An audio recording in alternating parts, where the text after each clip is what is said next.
Hello ಸ್ಪರ್ಧಾ ಮಿತ್ರರೇ, ಇವತ್ತಿನ ಕ್ಲಾಸಲ್ಲಿ ನಾವು ಇನ್ಕಮ್ ಟರ್ಮ್ಸ್ ಆಫ್ ಟ್ರೇಡನ್ನು ನೋಡೋಣ. ನೀವು ಎಷ್ಟು ಕಮೆಂಟ್ಸ್ ಮಾಡ್ತೀರಾ, ಲೈಕ್ಸ್ ಮಾಡಿ ಸಬ್ಸ್ಕ್ರೈಬ್ ಮಾಡ್ತೀರಾ, ಅಷ್ಟು ನಮಗೆ ಕ್ಲಾಸಸನ್ನು ಮಾಡಲಿಕ್ಕೆ ಇಂಟ್ರೆಸ್ಟ್ ಬರ್ತದೆ. Please communicate with me. ಇವತ್ತಿನ ಕ್ಲಾಸಲ್ಲಿ ಲಾಸ್ಟ್ ಕ್ಲಾಸಲ್ಲಿ ನಾವು ಗ್ರಾಸ್ ಬಾಟರ್ ಟರ್ಮ್ಸ್ ಆಫ್ ಟ್ರೇಡನ್ನು ನೋಡಿದ್ವಿ. ಸೊ ಇವತ್ತಿನ ಕ್ಲಾಸಲ್ಲಿ ಇನ್ಕಮ್ ಟರ್ಮ್ಸ್ ಆಫ್ ಟ್ರೇಡನ್ನು ನೋಡೋಣ. ಅಂದರೆ ಆದಾಯದ ವ್ಯಾಪಾರದ ಷರತ್ತುಗಳು ಅಂತಕ್ಕಂಥ ಪರಿಕಲ್ಪನೆ. ಸೊ ಈ ಒಂದು ಪರಿಕಲ್ಪನೆಯನ್ನು ಯಾರು ಕೊಟ್ಟಿದ್ದಾರೆ ಅಂತಂದರೆ GS ಡಾರೆನ್ಸ್ ಮತ್ತು ಸ್ಟೇನ್ಸ್ ಅಂತಕ್ಕಂಥ ಅರ್ಥಶಾಸ್ತ್ರಜ್ಞರು.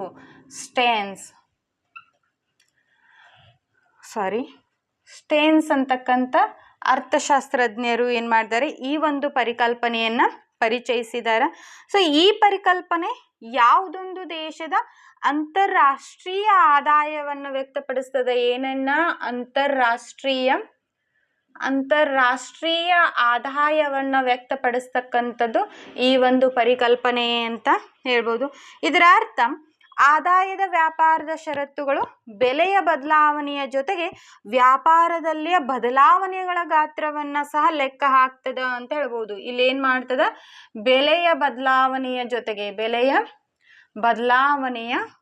ಜೊತೆಗೆ ವ್ಯಾಪಾರದಲ್ಲಿ ಆಗ್ತಕ್ಕಂಥ ಬದಲಾವಣೆಗಳ ಗಾತ್ರವನ್ನು ಗಣನೆಗೆ ತೆಗೆದುಕೊಳ್ತದ. ಬದಲಾವಣೆಗಳ ಗಾತ್ರವನ್ನು ಏನು ಮಾಡ್ತದೆ, ಗಣನೆಗೆ ತೆಗೆದುಕೊಳ್ತಕ್ಕಂಥದ್ದು ಯಾವುದು, ಆದಾಯದ ವ್ಯಾಪಾರದ ಕರಾರು ಅಥವಾ ಷರತ್ತುಗಳು ಅಂತ ಹೇಳ್ಬೋದು. ಸೊ ಇಲ್ಲಿ ಸೂತ್ರ ಏನು ಬರ್ತದ, TI = QX bracket PX / PM. So TI = QX bracket PX / PM ಅಂತ ಹೇಳ್ತೀವಿ. ಅಂದರೆ TI ಅಂದರೆ ಆದಾಯ ವ್ಯಾಪಾರದ ಷರತ್ತುಗಳು, QX ಅಂದರೆ ರಫ್ತುಗಳ ಪರಿಮಾಣ, PX ಅಂದರೆ ರಫ್ತುಗಳ ಬೆಲೆಗಳು, PM ಅಂದರೆ ಆಮದುಗಳ ಬೆಲೆಗಳನ್ನು ನಾವಿಲ್ಲಿ ಕಾಣಲಾಗ್ತದೆ. ಎಕ್ಸಾಮಲ್ಲಿ ಇದರ ಸೂತ್ರವನ್ನು ಕೇಳ್ಬೋದು, ಮೀನಿಂಗ್ ಕೇಳ್ಬೋದು, ಇಲ್ಲ ಅಂದರೆ ಈ ಸಿದ್ಧಾಂತವನ್ನು ಯಾರು ಪರಿಚಯಿಸಿದ್ರು ಅಂತ ಕೂಡ ಕೇಳ್ತಕ್ಕಂತಹ ಚಾನ್ಸಸ್ ಅದ.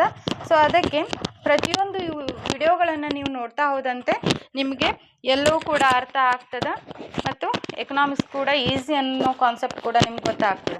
ಸೊ ಇಲ್ಲಿ ನಿರ್ದಿಷ್ಟ ಆಮದು ಬೆಲೆಗಳಲ್ಲಿ ರಫ್ತು ಬೆಲೆಗಳು ಏರಿದ್ರೆ ಮತ್ತು ದೇಶದ ರಫ್ತುಗಳ ಪರಿಮಾಣವು ಅದೇ ಪ್ರಮಾಣದಲ್ಲಿ ಕುಸಿದರೆ ನಿವ್ವಳ ಸಾಟಿ ವಿನಿಮಯ ವ್ಯಾಪಾರದ ಷರತ್ತುಗಳು ಅನುಕೂಲಕರವಾಗಿ ಏನಾಗ್ತವ, ಪರಿಣಮಿಸ್ತವೆ ಅನ್ನೋದು ಕಂಡುಬರ್ತದೆ. ಅಂದರೆ ಆದಾಯ ವ್ಯಾಪಾರದ ಷರತ್ತುಗಳನ್ನು ಯಾವುದೊಂದು ದೇಶದ ಆಮದು ಮಾಡಿಕೊಳ್ಳುವ ಸಾಮರ್ಥ್ಯ ಅಂತ ಕೂಡ ನಾವು ಕಾಣಲಾಗ್ತದೆ. ಸೊ ಇದು ಇನ್ಕಮ್ ಟರ್ಮ್ಸ್ ಆಫ್ ಟ್ರೇಡ್ನ ಒಂದು ವಿವರಣೆ ಅಂತ ಹೇಳ್ಬೋದು. Thank you. ಕ್ಲಾಸ್ ಇಷ್ಟ ಆದರೆ please like and subscribe my channel. Comment ಕೂಡ ಮಾಡ್ಬೋದು. ನಿಮ್ಗೆ ಯಾವುದಾದ್ರೂ ಅಂಶ ತಿಳಿಲಿಲ್ಲ ಅಂದರೆ ಅಥವಾ ಇನ್ನೂ ಎಕ್ಸ್ಪ್ಲನೇಷನ್ ಬೇಕಿದ್ದರೆ ಪ್ಲೀಸ್ ಕಮೆಂಟ್ ಮಾಡಿ. ನಾ ಕ್ಲಾಸನ್ನು ಕರೆಕ್ಟಾಗಿ ಮಾಡಲಿಕ್ಕೆ ಟ್ರೈ ಮಾಡ್ತೀನಿ. So thank you.